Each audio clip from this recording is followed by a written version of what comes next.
Oh, wait, I didn't tell you the best part. He loves the environment. Oh, wait, I still didn't tell you the best part. He's got an Irish brogue. No, wait, I still didn't tell you the best part. He's not imaginary. Oh, honey, that's great. But the very best thing is that he listens to you, because nothing means more than for a man to... How did the pig tracks get on the ceiling? Spider Pig does whatever a spider pig does. Can he swing from a web? No, he can't. He's a pig. Look out, he is a spider pig.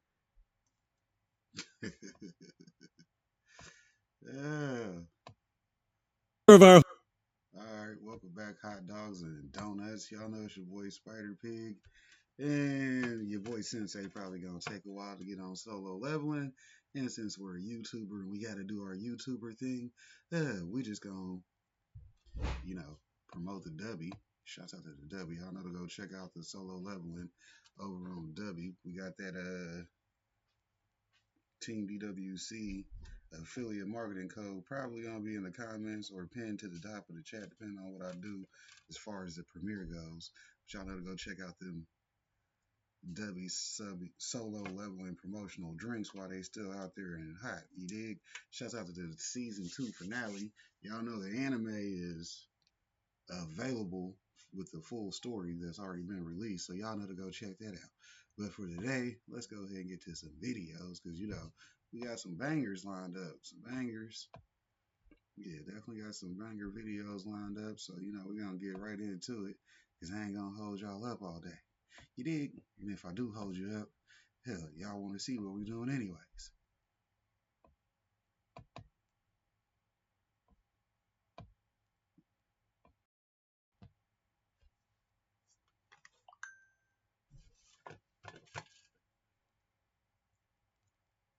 Never pause an anime fight scene or this is what you get. I don't know if you guys watched a new solo leveling episode, but I cannot get this out of my head now. It's just drilled into my brain. I can't unsee it. Basically, during the fight between Sung Jin-woo and Beru, if you pause real quick a little bit right here, I'll pause it right here and just zoom in on the bottom right corner. You're about to, I'm not even gonna say it, just take a look for yourself. Yeah, that's what you get. Anyways, this was just a mistake, I believe, and it doesn't even really matter. You can't find this at all unless someone actually physically points it out to you, or you pause really hard trying to find little details if you want to be an animator. But the person who drew this went to Twitter and was like, oh, this was a mistake. He meant to draw the lines on the back to show where your spine is, but instead it just ended up being a bit lower just because of that. Now it looks like, I don't know, I just thought it was funny because this whole time Sung Jin was aura farming, doing all these cool things, and this one single frame is just negative 1,000 aura.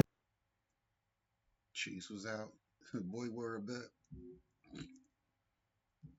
The finale of the biggest anime this season and potentially this year is upon us, and I know, here, I got you a box of tissues. Try it out. This is a safe space. We listen and we don't judge. The last episodes of Solo Leveling Season 2 are out, and how can I go another week without talking about the insanity that was that Beru versus Jinnu fight? Hey, when Sakuga leveling comes out, I'm here. The amount of memes I've seen of Jinnu just trolling while watching the country's strongest fighters get absolutely eviscerated on his flat screen living room TV, just frying me, man. This is comedy. To stunt like this, you really gotta be willing to put in that work that nobody else is gonna put in. Practice like nobody else is gonna practice. Sacrifice? It is what it is at this point. But nonetheless, the boy is here. And just as importantly, his boys are here too. Yeah, squaw. Y'all need to understand though, this is pandemonium. At this point, the whole country is just on the brink of chaos. And the chairman's all like, ugh, curse this soul body. If I was out there, them niggas would be cooked. And it's like, bro, like relax. Like, you're like 80, bro. Daddy, chill. The sister is looking like she's watching a 2022 Lakers game. In Japan, yeah, you probably should be looking like that. I mean, y'all just lost Goto. Like, that's not good. This was probably the anime equivalent of Shohei Ohtani dying on the battlefield.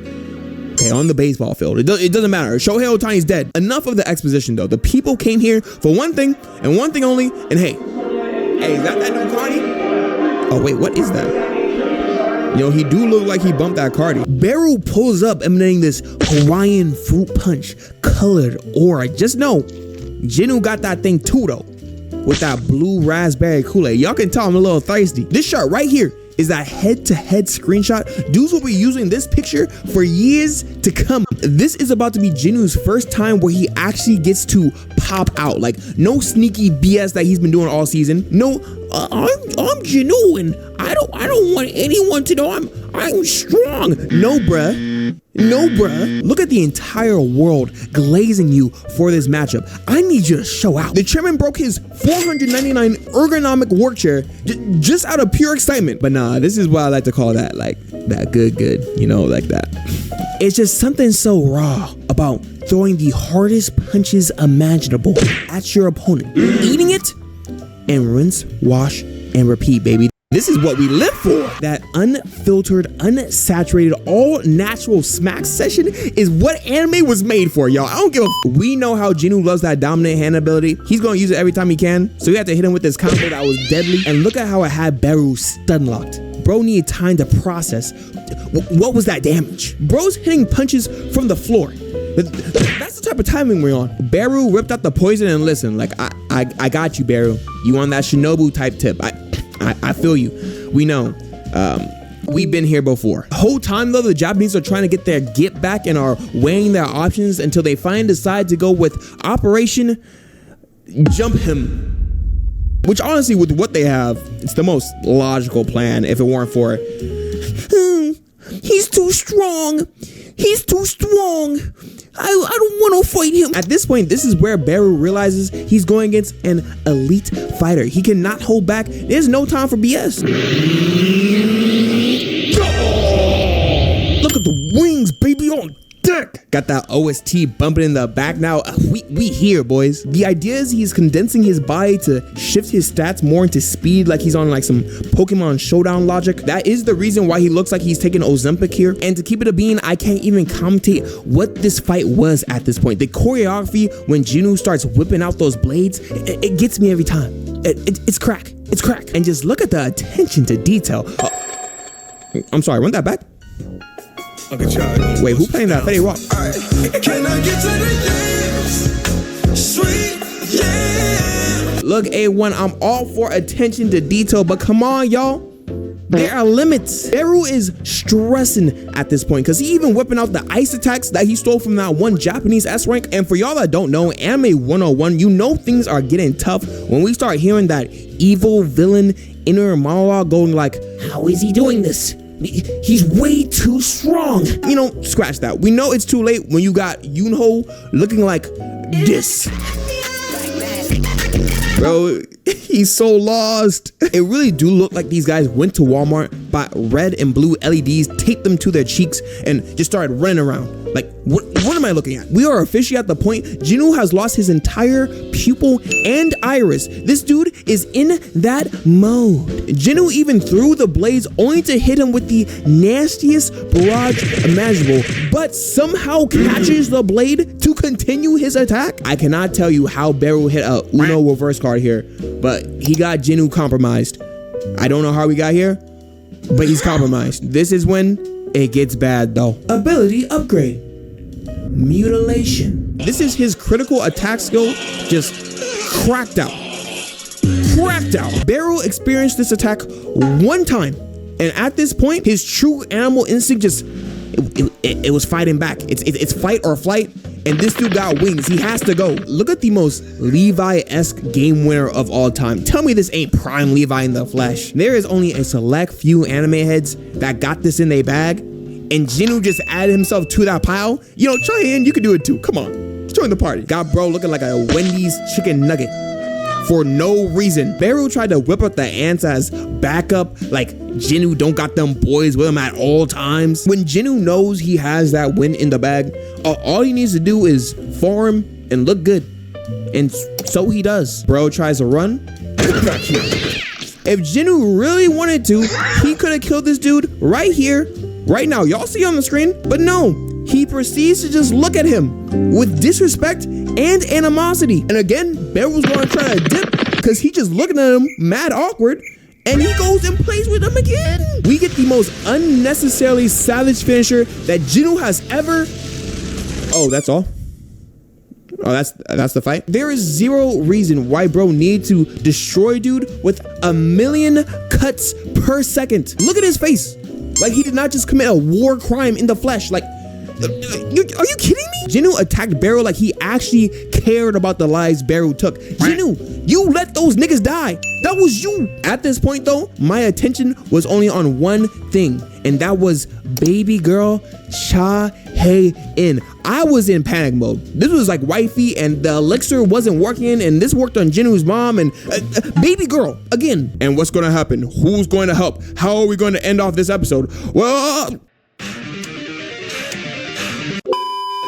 when I tell you I wanted to take a gun and slowly press it against my cranium, you know, out of pity, you guys might as well just, you know, leave a like, or you can just hit the subscribe button, or you can just leave a comment. You got a lot of options. You got a lot you could do. But at this point, I saw Barrow healing himself with the S rank ability, so I was like, okay, there's only one way at this point. I don't know how they're gonna do it, but the healer has to come into play. And honestly, I need the redemption from this dude's whatever performance that was episode 10. It wasn't really the healer, but Jinwoo being the MVP once again. I mean, I guess it's his show, but like, come on. In the manga, there was actually a lot more pushback in trying to revive the healer. Like he was against the morals of resurrecting another human, because yeah, this could only be done by twisted minds.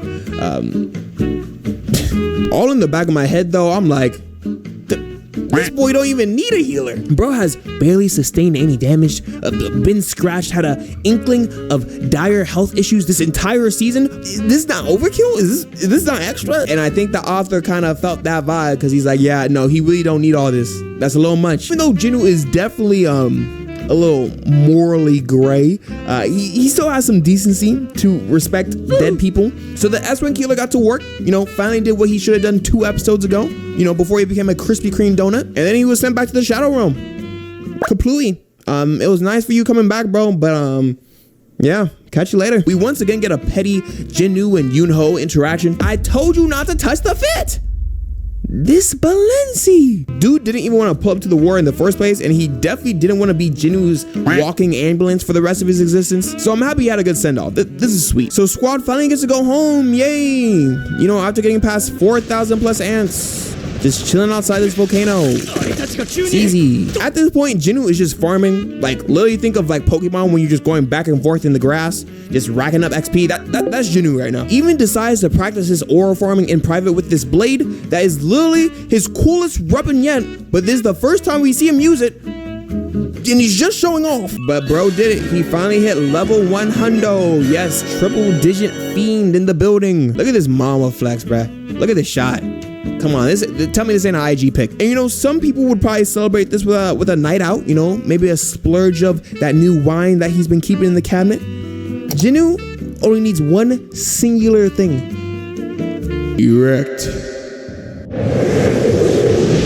I don't know why bro got sent to the Shadow Realm, but honestly, after such a demonic move such as this, he deserves it. We officially got the general rank addition of Barrow into the squad, and guys and gals, Jinwoo is officially a national threat to society. I am not kidding. I'm sorry, you having a magic beast that can take out dozens of S rank hunters if need be, it's crazy. It's out of pocket. It's like saying a guy that you didn't know existed 6 months ago has the key to some of the most nuclear weapons in the world. Who is this dude? Is he going to abuse his power? What are the motives? And say he's a little bad, who on the planet is going to stop him? I don't know. Maybe this dude that's talking crazy on the boat is going to be a threat. Hey, I don't know who you are, buddy, but did you not just see what went down on national tele? Ooh, okay, you're cold. But we officially have Barrow a part of the squad, and dude already built different because he has the yap no me in comparison to his peers. Jinwoo had to make sure, like, hey, so even though I killed you, a lot of your family members, you know, my girl over there, piece up your moms, just to be sure, you still gonna ride for me, right? I will glaze you till I can no longer glaze you anymore, my king.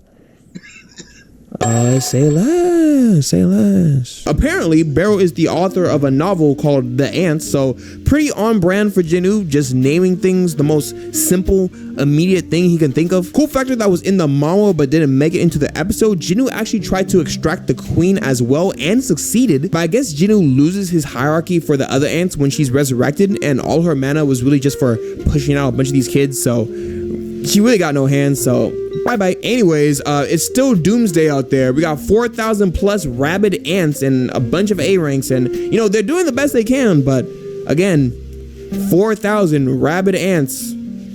4,000 rabid ants. But do not fret, Jinwoo promotes ant-on-ant violence, and poor Barrow, man. Like, I know he don't care at this point, but like, this is just sick. This is cruel and unusual punishment. These are Barrow's homies, man. These is the fam. This is genocide. Past that though, mission success. Yay. Jinwoo is officially now entering his clout/canceled arc because he got all the fanboys that like him because he cold and he saved the day, and they also have the people like us who are like, bro could have just showed up earlier, no one would have died. So this is where the chairman has to be like, hey bro, like, you're busted now, like, what's your 5-year plan? Like, what's the optics here? But like I was saying before, this is kind of important because honestly, he could have been like, oh, I want to take over North Korea. Who's gonna stop him? Dong-wook? Dong-wook's ass not gonna do shit, bro. Dong-wook. He's still face down, cheeks up. He don't know what he doing. They got the A-ranks doing the cleanup for the raid, and we got Anime Craven and Baraka's dad just popping up out of nowhere. Old man had to hit him with that new Nav album to pop these dudes to sleep. I don't think I can take too much out of this scene. I think the biggest thing that's crazy is that they're opening up gates on command. That's pretty OD. Imagine you're on the I-5 and a gate just opened up, blocking your way home after a long shift at work. I'm telling you right now, I'm not a happy camper. So Jinwoo was already on this freeway going that way, so the chairman was like, hey, if y'all there, you stuck, like, can you help me out? And like, yeah, I got you. But the whole last 3 minutes of the season was the most Michael Bay-esque ending dialogue you can possibly think of in an anime. Cha Hae-in continuing to be head over heels for Jinwoo, like the rest of us, honestly. Probably the cleanest still frames we have seen in this show, and just a montage of Jinwoo's goons just being as raw as humanly, I'm sorry, as beastly possible. Keck. Especially with Barrow in the mix now, this is just overkill. It's just too much. All to end the season off with the most sauced up shot of Jinwoo pulling on the tie, feeling himself heavy. With that being said, I want to give a big thanks to all you guys for supporting these solo leveling videos so far this year. Thank you so much. I would clap it up for yourselves too. Y'all going crazy in the comments down there. I honestly would have had a fraction of the fun I had if it weren't for you guys commenting, giving you guys your insights, your memes.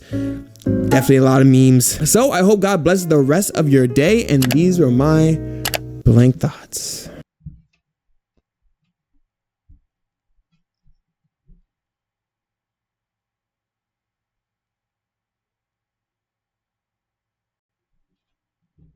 Did you know that Barrow once fought Bellion for something that may not be important to you, but for Barrow it means everything? Jinwoo was preparing for his next battle when Barrow came up to him and requested for a blood battle against Bellion to take over his Grand Marshal position. Jinwoo gave them permission to fight. Barrow and Bellion both take their ground, ready to fight. The fight starts and Bellion takes out his sword. Jinwoo thinks that he has a great sword just like Igris. Jinwoo was shocked when Bellion attacked because his sword worked just like a hunter. Jinwoo thought that Bellion's speciality seems to be strength rather than speed. Just a minute later, he rendered Barrow's agility completely useless and traps Barrow in his sword. His reflexes were way better than Jinwoo initially expected. After losing from Bellion, Barrow asks Jinwoo to give him another chance. Jinwoo asks Barrow why is he so obsessed with the Grand Marshal's position. Barrow tells him that if he got the position, he can stay by Jinwoo's side forever. Jinwoo said, in that case, the Grand Marshal can stand on my right while you stand on my left. Barrow became so happy that he started crying tears of joy. In the meantime, Igris came up, saying he also wants to challenge the Grand Marshal. Jinwoo said, fine, you can stay behind me.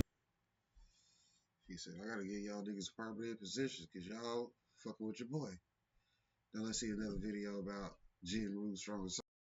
I don't know what they limit this to. Solo Leveling starts as a story about one of the world's weakest hunters trying to cut their way through a dangerous profession to make enough money for their sick mother. However, slowly and surely with time, Jinwoo, everyone's favorite E-ranked hunter, who's only an E-ranked hunter for like 3 pages, gets access to the system, a video game-like RPG role that makes him the player, mechanism in the real world that allows for him to constantly level up his power. However, as Jinwoo, our favorite D and then C and then B and then A and then S ranked hunter, levels up, he slowly but surely gains access to new abilities. And the most important of those abilities are tied to his role as the Shadow Monarch. And thus, in the exact moment that Jinwoo becomes the Shadow Monarch, the story is really no longer solo leveling. Because now, not only can Jinwoo raise armies really whenever he wants to, but also, and this is something that anime-only people don't know quite yet, Jinwoo's shadows can also level up. So while one of Jinwoo's shadows might start at level 7, like Igris, if they cut down enough of Jinwoo's enemies, they'll level up just like Jinwoo, meaning that some of the shadows that Jinwoo gets very early on in his story will remain to stay relevant in terms of the grand power scheme of solo leveling as the enemies get more and more crazily strong. Kind of just like Jinwoo. So is solo leveling an accurate title for this story? No. Not at all, actually. But solo leveling, except that the shadow army that I resurrected can also level up whenever they fight enough of my enemies, sounds like an isekai title. So we'll take what we can get. But with the introduction of Jinwoo's shadow army this season, a lot of fans are probably wondering, who's the strongest out of all of Jinwoo's shadows? Is it Igris? Is it Iron? Is it Tank? Or is it a shadow still to come? Well, today I want to answer that question exactly, because today I want to talk about Jinwoo's top 10 strongest shadows, ranked and explained. But before we get to ranking or explaining anything, guys, please, for me, like this video, subscribe to the page, and hit that noti bell. See, usually when we do a ranked and explained video, I have to put some subjective knowledge into these lists because we don't know exactly who's stronger than who. Sure, I can sit here and tell you who I believe are the strongest amongst the Konoha 13 and give you reasons and feats why I believe Kiba is stronger than Tenten, but at the end of the day, I can't tell you with 100% certainty that somebody is stronger than the other. Unless, of course, like in the case of Naruto and Sasuke, they've battled against each other at the fullness of their powers. That is, however, not the case in solo leveling.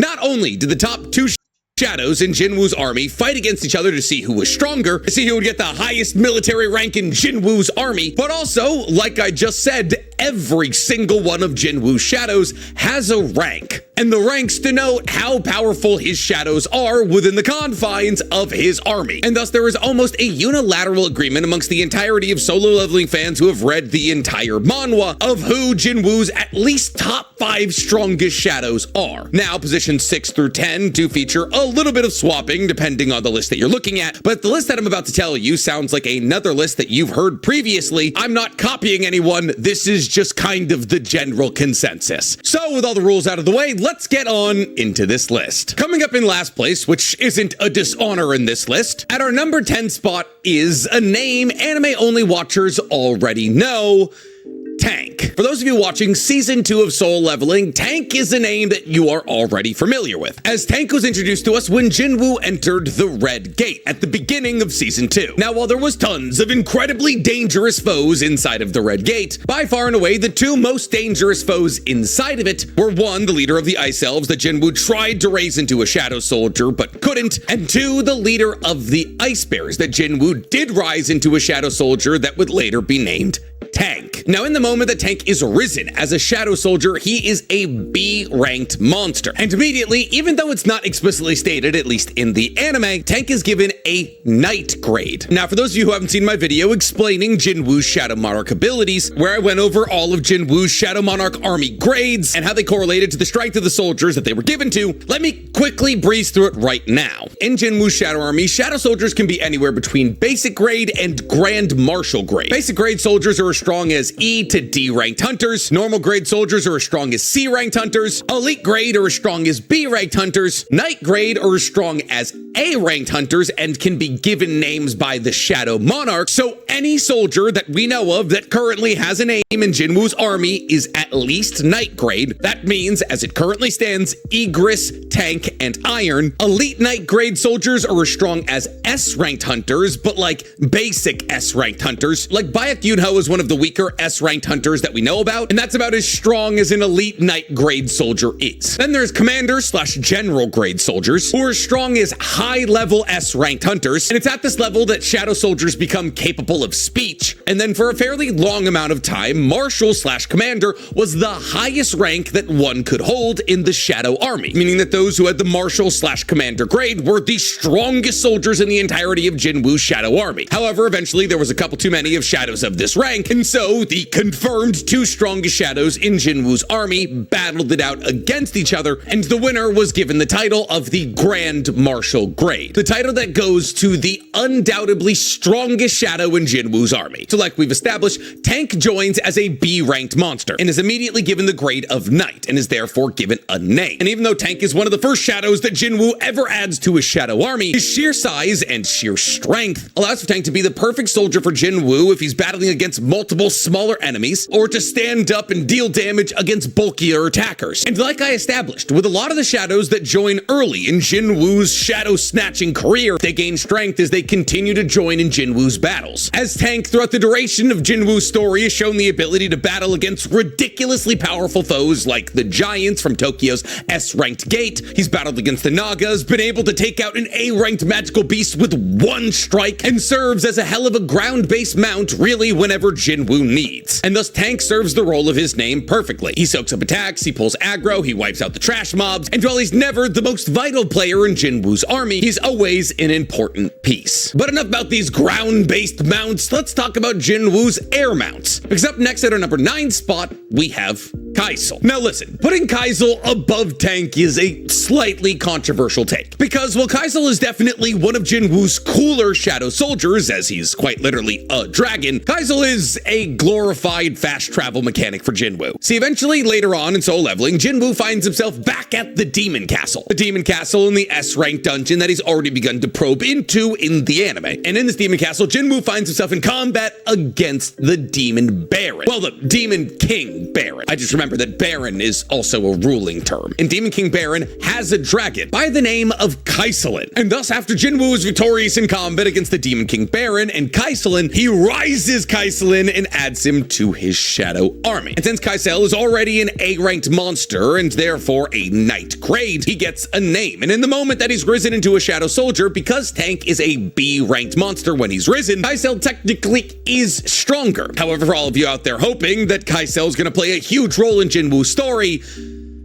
I mean, it kind of does, but less so as a dragon pet that can be busted out into combat, and more so as a way for Jinwoo to woo ladies and fly places kind of fast. We never get to see Kaisel fight. I mean, we might absolutely get to see Kaisel fight in the anime, as the anime has already added an abundance of scenes from the manhwa, but within the capacity of the manhwa and the web novel, Kaisel never fights. But because Kaisel starts as the rank that Tank ends at, which is A-ranked, he starts as a B, he ends as an A, I'm gonna go ahead and say that Kaisel as a shadow soldier is stronger than Tank. But if you don't want to agree with me there, genuinely can't blame you. Kaisel's a glorified taxi. Fortunately, in the next spot, there really is no room for argument, because we are officially done talking about Knight grade soldiers in Jinwoo's shadow army. Because next up at our number 8 spot, we have Jima. See, Jima is our first entry from the elite Knight grade, and one of Jinwoo's biggest shadow soldiers. Jima is added into Jinwoo's army when the Ajin Guild works with the Knights Guild to take on a high-level A-ranked gate. And inside of this gate exists the Naga, a type of monster that's a crossing between humanoid monsters and snake monsters, and they're massive. And Jinwoo, after battling against all these Nagas, eventually finds himself face-to-face with the boss Naga, and guess what he does when he finds a boss of some monsters? He shadow extracts it after he kills it. What? There's no way! Jinwoo would never do that! Just kidding, that's the entire plot of solo leveling. And we eat it up.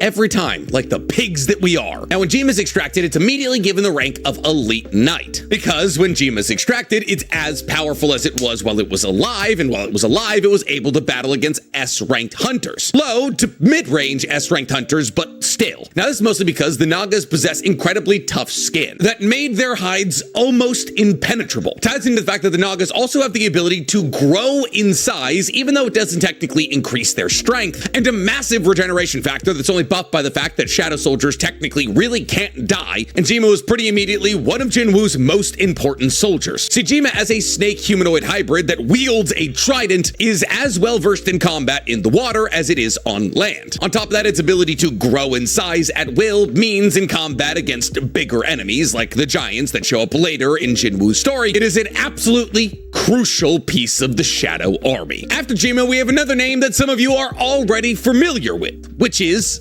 Iron at our number 7 spot. Iron, while he does play a kind of big role in Jinwoo's story, doesn't play as big a role as some would hope. See, Iron is the first of a couple of humans that Jinwoo kills and then raises into soldiers. He was a former A-ranked tank specialist hunter by the name of Kim Chul, the leader of a White Tiger Guild raid into what would eventually become the Red Gate incident. And when he and his party of higher-ranked hunters got wiped out by the Ice Elves as the only remaining member of the expedition that split off from Jinwoo and his lower-ranking B and C-ranked hunters, he came back to kill Jinwoo for supposedly holding out on supplies from him. However, as Jinwoo was locked in combat against the Ice Elves, he sent Egress to kill Kim Chul, after which he was immediately raised as Jinwoo's third-named Shadow Soldier, Iron. And while Iron is raised as a Knight rank and therefore given a name, throughout the duration of the story, he eventually raises to Elite Knight rank. And he's able to do this because the litany of abilities that he has is incredibly advantageous in combat. See, as Kim Chul was a tank hunter, Iron gets a bunch of useful abilities like Shout of Provocation and other things like Regeneration and Great Strength, all techniques that allow for Iron to pull the aggro of enemies to him and away from Jinwoo. And as Jinwoo is a stealth-based necromancer, essentially, even though there's never really a moment where it seems as though Jinwoo's being pushed to his limits, having the aggro pulled off him is important. And while Kim Chul was indignant and cocky, Iron is actually one of the most beloved Shadow Soldiers in the entirety of Jinwoo's Shadow Army, a leader of sorts that other Shadow Soldiers, even those stronger than him, look up to. And out of all of the Shadow Soldiers, Iron gets the most touching end, at least to me. But since we're talking about Jinwoo's humanoid soldiers, next up on our list at number 6, we got Greed. And listen, if we're talking about Jinwoo's strongest Shadow Soldiers, unfortunately, we're already wading into spoiler territory. I mean, we already talked about Jima and Kaisel, and while those aren't crazy important things that happen in Solo Leveling, those are still spoilers. But I want to tell you right now, if you're anime only, the discussion around our number 6 entry, Greed, is spoiler territory. Okay? Good. You've been warned. Greed is another one of the most important human souls that Jinwoo ever extracted into a Shadow Soldier. And that's because Greed was created from Hwang Dong-soo. You know, the younger brother of Hwang Dong-suk, the leader of the lizards that Jinwoo killed in the giant spider gate. See, because Jinwoo ended up killing Hwang Dong-suk, whose given name I'm just now realizing quite literally translates in English to blowjob, Hwang Dong-soo was set on a revenge path against Jinwoo and his entire family. And therefore Dong-soo decided to leave America, where he's operating as an S-ranked hunter, and to come back to Korea to hunt down not only Jinwoo, but also Jin-ho. However, Dong-soo's journey to kill Jinwoo is wrought with bad choices, like telling Jinwoo's father about how he's going to kill his son, and then getting into a fight with an S-ranked hunter who was way stronger than him. So much stronger than him that their fight leveled an entire city block and put Dong-soo in a hospital for a couple of weeks. However, eventually, Dong-soo and Jinwoo have their battle. Well, kind of. Jinwoo smacks the taste out of his mouth, and then Dong-soo runs to his American S-ranked guild leader, Thomas Andre, one of the strongest S-ranked hunters in the world, and then Jinwoo smacks the taste out of his mouth. And eventually Jinwoo gets his ever-growing hands on Dong-soo's neck, kills him, and turns him into a Shadow Soldier. And the first thing that he makes him do is take a knee in front of Jinwoo in subservience. Now, as Dong-soo was a mid-level S-ranked hunter, immediately after being turned into a Shadow Soldier, he was given the Commander rank, the highest rank that we've seen on this list thus far. As Greed is our first entry into the Commander/General grade, Greed is the first Shadow Soldier that we can talk about that is capable of conversation. Now, unfortunately, comparatively to the top 5 Shadows we're going to talk about in Jinwoo's Shadow Army, Greed isn't seen that much. In fact, pretty much the only thing that we ever do see from Greed is an abbreviated battle against the Frost Monarch, where we see that Greed is able to break out of a prison created by the Frost Monarch simply by flexing his biceps. However, being able to break out of an attack from a monarch, one of the literal gods of the universe, kind of, speaks to the relatively crazy power of Greed. After Greed, at our number 5 spot, we have Tusk. And once again, all of the entries that we're going to talk about after Tusk are not going to be that relevant in terms of spoilers. They're all Shadow Soldiers that are not going to be extracted this season. Well, Beru maybe, but probably not. However, our number 5 entry is literally about to be shown in the anime. So if you're anime only and you don't want to learn about our number 5 spot, Tusk, I'd skip to number 4. Good, got it, great. Tusk, our number 5 entry in Jinwoo's Shadow Army, was the shadow extracted from Kargalan, the High Orc mage who existed as the leader of all of the High Orcs that Jinwoo is currently dealing with in the anime. That is to say, the High Orcs that Jinwoo encounters in the Hunter Guild's gate that he's currently in Season 2 of the anime. Kargalan is a mighty High Orc shaman who is not only capable of bringing all of the High Orcs in his gate under his rule, but also creating a magical barrier so incredibly powerful that 3 A-ranked mages couldn't break it down. However, in a story, quite literally as old as Solo Leveling, Jinwoo looked at a group of monsters, found the head monster, and said, "Ooh, new toy." And thus, after Kargalan is killed, Jinwoo extracts him as a shadow soldier and gives him the name Tusk. Now, while technically Tusk starts his role in Jinwoo's army at a lower rank than Greed, that is to say that Tusk starts out as an elite knight grade, strong as a low-level S-ranked hunter. As the story progresses and Tusk gains more and more experience in Jinwoo's army, eventually Tusk is upgraded to general grade, just like Greed. Once Tusk is extracted as a shadow soldier, he immediately becomes the most powerful mage in Jinwoo's shadow army, and he actually becomes leader of all of the shadow mages. And while he was already an immensely powerful S-ranked mage while he was alive, as a member of Jinwoo's shadow army, he continuously adds new spells to his repertoire. Tusk has a truly insanely deep bag. Tusk has things like gravitation magic, which is basically telekinesis, that allows for him to levitate a target and smash it against the ground a bunch until it breaks. He has things like regeneration and the Hymn of Protection, that allows for him to generate a shield around either himself or a target. Him and the Fire Dragon, that allows him to spew fire out of his mouth at such a level of strength that he was quite literally able to negate an attack from the Demon King Baron. And he's got a crazy bag of debuffs and buffs, like Hymn of Agony, that allows for him to place an enemy in immense pain. Hymn of Frenzy, that makes a target receive much more damage, lowering their defenses. Hymn of Slumber, which lowers the stamina of a target. Hymn of Lethargy, that locks a target in place. Hymn of Strengthening, that allows for him to strengthen himself or a target. Hymn of Giants, that allows for him to gigantify himself, and so on and so forth. Tusk has shown the ability to wipe out hundreds of demons with a singular spell. He's also been shown to be incredibly vital in things like the Jeju Island arc, where his buffs and wide-range spells were instrumental in the defeating of that gate. And time again, he proves himself to be an incredibly powerful and loyal soldier in the Shadow Army, which is why Jinwoo eventually gives him something known as the Orb of Avarice. It quite literally doubles all of the spell damage from the caster. So you could see how he would go from elite knight rank to commander rather quickly. Now, I've been trying to keep temporary shadows off this list because, well, this isn't something that anime-only watchers have had to deal with quite yet. Jinwoo does have a slight propensity for only having shadow soldiers for a little bit. And thus, while there definitely is some other shadow soldiers that I could have put on this list, I'd rather try my hardest to really only include permanent installations. Now, well, technically saying that either Greed or Iron is a permanent installation when the epilogue exists is a bit of a stretch. The temporary shadow that we are going to talk about is Jinwoo's strongest ever temporary shadow at number 4, Kamish. Now, Kamish is known as the Earth's greatest ever calamity. Kamish was the boss of the first ever S-ranked gate that opened on Earth. And even though dozens of hunters threw themselves at this gate, unfortunately, they couldn't defeat the gate prior to its collapse. And thus, the gate underwent a dungeon break, and Kamish was released onto Japan, which it destroyed. Now, whether or not this was a veiled way for a Korean author to destroy Japan because of what Japan has done to Korea multiple times, we'll never know. But eventually, the 5 final S-ranked hunters were able to come together to defeat Kamish. Now, these hunters would go on to become the national hunters, the strongest hunters on Earth. But because of the ridiculous power of Kamish, the Hunters Bureau wanted to preserve its body to understand exactly what made it so ridiculously powerful. So right before the International Guild arc, which isn't going to happen for a while in Solo Leveling, Jinwoo pops over to the corpse of Kamish and just brings it back to life. However, since Kamish had been dead for a pretty long amount of time, and mana is vital in the revitalization of an entity into a shadow soldier, unfortunately, because the majority of Kamish's mana had disappeared on account of the fact that it had been dead for years,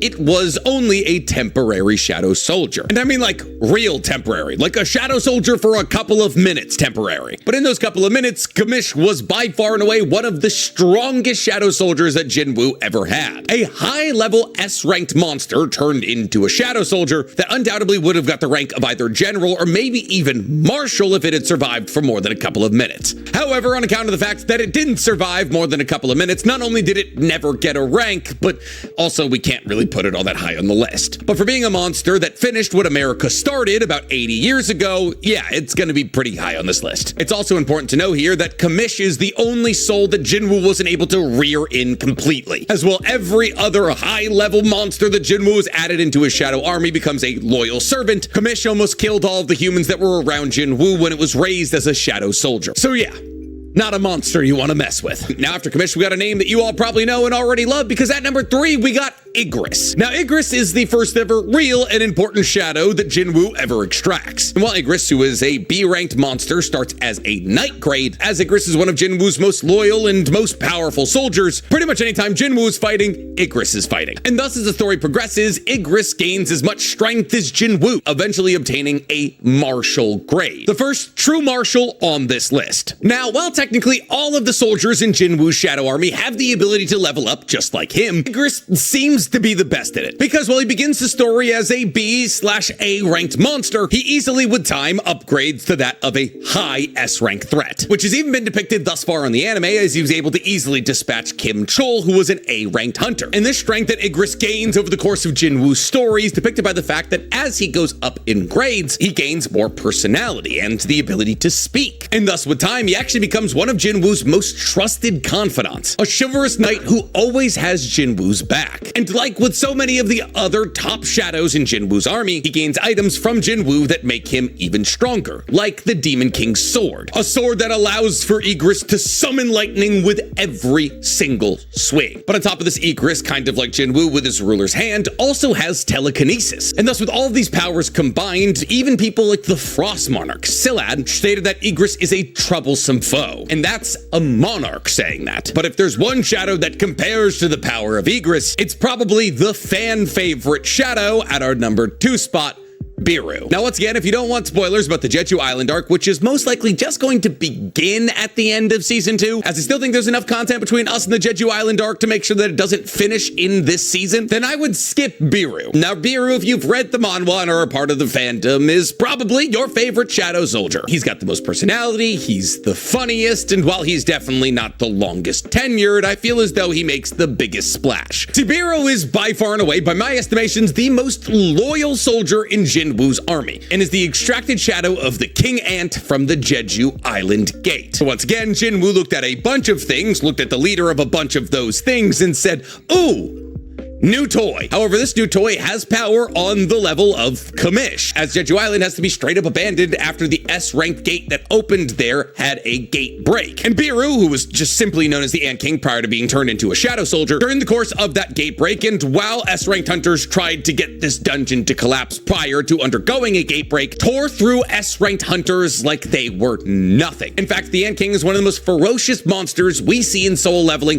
point blank period, with only hunters on the caliber of National being able to stand up against him. And really, there's nothing that Biru can't do. He can fly at ridiculous paces, use healing magic, absorb the skills and the knowledge of those he consumes like he's Rimuru, increase the stats of others at the cost of their sanity by 50%, paralyze people with a poison, and even manipulate his size like Jima. And for a long time, all these abilities made Biru the strongest soldier in Jinwoo's shadow army, Jinwoo's proverbial right-hand man, which is why Biru is actually often tasked with protecting Gina, Jinwoo's little sister. However, when he's not pulling sister duty, Biru has shown the ability to basically clear entire A-ranked dungeons by himself, and by the end of the story is actively compared to be on the level of a national hunter. That is to say that Biru, a shadow soldier, is as strong as some of the 5 strongest people in existence. Which is why Biru's been able to do things like killing S-ranked giants, in horrific fashion, mind you, or battle on even ground against monarchs alongside his master. But unfortunately, even this national hunter level of strength pales in comparison to our number 1 spot, Bellion. Bellion is technically the last shadow soldier to join Jinwoo's army, as he joins during the final battle arc. And you know what they say, save the best for last, because he is by far and away the strongest shadow soldier in Jinwoo's shadow army. And that's because technically he's not Jinwoo's soldier. For reasons that I won't spoil, even though this entire video is wrought with spoilers, Bellion is not a shadow soldier created by Jinwoo. Bellion is actually the first ever created shadow soldier who eventually just joins up with Jinwoo. And while prior to Bellion joining Jinwoo's Shadow Army, the highest rank one could receive was Marshal, something that Beru and Igris had. After Bellion joined the Shadow Army, Beru and Bellion got into a scuffle that the National Hunter level strength Beru lost badly, and thus a new rank was created, Grand Marshal, a rank that only could be held by the strongest soldier in Jinwoo's army, which was now, rather emphatically, Bellion. So how strong is Bellion? Beru's attacks quite literally left him unscathed. Well, there's really only one thing to compare somebody in the solo leveling universe to if you are stronger than a national level hunter, and that is the monarchs and the rulers. And yeah, that seems to be about as strong as Bellion is, as it's safe to assume that Bellion would be able to take on either a ruler or a monarch in one-on-one combat. This is proven by the fact that when Bellion appears on Earth, the Korean Hunters Association states that it would take every S-rank hunter on Earth, 400 plus, mind you, to battle against Bellion if they wanted to prove victorious. But fortunately, he's on Jinwoo's side, so humanity is spared. You know, until Jinwoo gets angry about something. And with that, that is the definitive list of the top 10 strongest shadows that Jinwoo has in his shadow army. Fortunately laid out real simply and easily for all of us power scalers out there because they're already ranked. So if you've got any problems with my list, well, I don't know, take it up with the source material. Now, yes, I understand in the sequel story to Soul Leveling that's about Jinwoo's son, a lot of these same shadows are involved and they may have gotten more powerful, but I haven't gotten that deep into the sequel story, so I don't know the additional information at this point. We'll get around to it whenever that's popular, but right now, solo leveling's popular. But I'm curious to hear from you guys. Out of this top 10 list, who's your favorite shadow in Jinwoo's Shadow Army? Let me know in the comments below. And while you guys are down there, please, for me, like this video, subscribe to the page, and hit that noti bell. Personally, I'm a big Shadow Mage number 3 guy. Just think his Fireball, right shape, right size, always in the right place.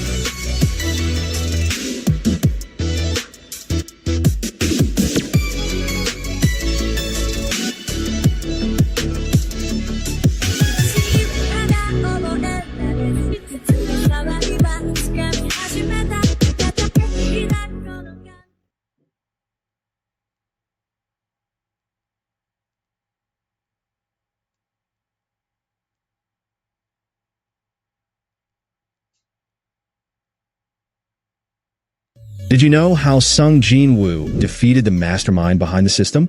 After reaching level 100, Sung Jinwoo was called back to the dungeon, where the mastermind behind the system awaited, ready to use him as a vessel for a powerful force. The architect made Jinwoo fight him in a deadly 10-minute showdown. Even after the architect put him into a trance to complete his plan, Jinwoo broke free and attacked the mastermind. The architect realized he had been betrayed by the very force meant to